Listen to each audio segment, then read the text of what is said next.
Here we go with a new unit, a big one. Online demand creation. How do you most effectively harness the power of blogs, your own and others, podcasts, digital magazines, digital newspapers, digital newsletters, social media, YouTube perhaps, Amazon of course, the professional website, etc., to make people want your book?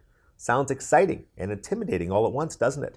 How do you possibly master this endless space? Come to grips with all the subtle nuances, the details of how best to execute on this myriad of platforms, determine precisely where you should focus your energies, develop the perfect plan just right for your book.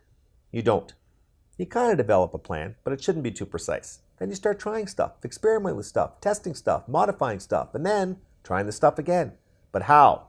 Well, that's what this unit is all about. And by now you should know me well enough to not be surprised when I tell you I love all of this. The experimenting, the measuring, the testing, the creativity, the whole process. Yep, online book marketing is one cool area, full of opportunities, jammed with ways to find your target market, even if your book's subject matter is aimed at a niche audience within a niche audience. And how amazing is it that if one of your online marketing initiatives works, it creates demand with the person reading, watching, or listening to it, he or she can just click a button or two and buy your book in seconds. They didn't even have a chance to change their mind, and they don't have to remember the title later, and they don't have to drive to the bookstore. Nope, you get them excited and push, they own the book. Cripe, after all these years with the net, hearing myself say that still blows me away. But, you knew there was a but coming, didn't you? It's ridiculous the number of crazy approaches and frankly, nutty thinking we see in the online book marketing space. In fact, it's almost impossible to believe. Maureen, am I exaggerating? We hear from people all the time who have spent thousands and thousands and thousands on developing their website and hundreds of hours creating its content and have essentially no visitors and therefore no book sales. If you build it, they will come. Great movie line, but dumbest book marketing philosophy in history.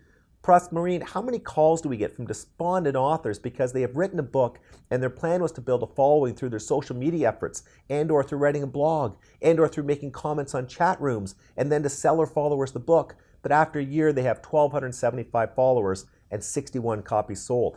Much like the previous example, so often when we see this, there's no viable plan to get the followers, just a belief that witty tweets, exotic photos, and constant updates will create magic. I don't mean to sound glib, but the internet is a busy place, a lot going on out there. Except in the rarest of cases, post and pray is not going to cut the mustard.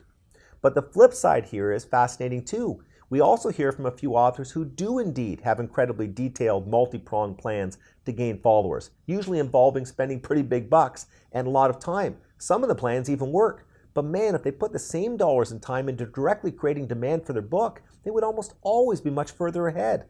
All of these people are using the model, get followers, get sales. But the evidence shows that usually the better model is get sales, get followers. And good news, that models tend to morph into get sales, get followers, get more sales. But Dave, you argue, what about all the successful bloggers who have gone on to pen bestsellers? They had their followers before they wrote the book. Key difference. I can go on here, but I don't want to get too negative in the unit's intro. And remember, I love online book marketing. Actually, sorry, but I do have one more nutty thing I have to mention because we see it all the time here. Brutal approaches to pitching, email blasts with no chance of working, an invasive tweet to an influencer, please read my blog, link provided, or an author comments in a chat room for the first time by hard selling his or her book. Come on. Now, fortunately, there are also lots of great examples of authors who have done many things well. And we've done some pretty sharp things. And again, darn it, some not so sharp things. But as I said, you got to experiment. This will be fun.